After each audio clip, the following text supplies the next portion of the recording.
Um, on the other hand, the principles also have a tremendous amount of optionality. So to me, most interesting is the host authority to take over branches, right? So if you imagine and I'm making it up, an Austrian bank with lots of branches in Hungary, or a Swedish bank with lots of branches in, Latvia, Lithuania, I'm not sure that either Austria or Sweden would necessarily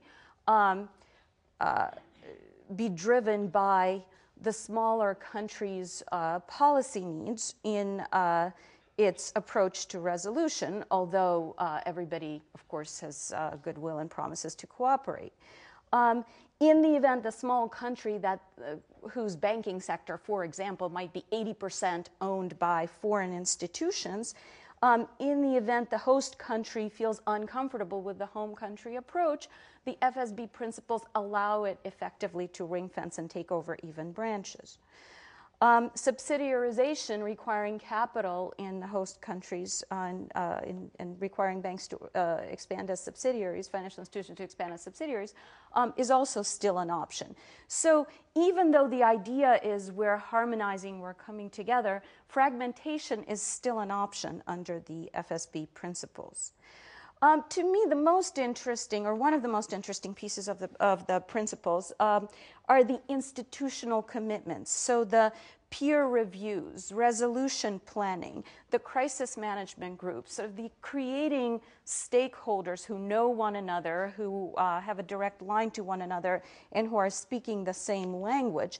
That is certainly a trust-building measure that may facilitate resolution down the line, and I think a step up from the earlier information sharing approaches. Right? So again, we've had information sharing. U.S. and the UK had a memorandum of understanding in 2008. Right? I think what we're having now, these new institutional structures, are something different. And the question really is whether the crisis management groups and the like will build enough trust, and whether this trust will feed back to the regulatory process to then resist the pull of ring fencing and facilitate burden sharing down the line. So my final point, my final very brief point, is on the US-UK joint paper released by the FDIC and the Bank of England in late 2012. What's interesting to me about this is that it also has, it's very heavy on trust building, but it also preserves optionality. Right? So the United States is committed to the single point of entry and resolution at the holding company level. The UK is going along, but is certainly preserving the option of multiple points of entry. Okay. On the subject of burden sharing, the FSB principles are light and indirect. The UK-US paper actually addresses it directly in a few places. But it's in a very faith-based sort of language. So to the extent that the subsidiaries, the operating subsidiaries, will be able to rely on continued provision of liquidity, let's say, from the U.S. bridge company, we can safely assume that the host authorities will not ring fence.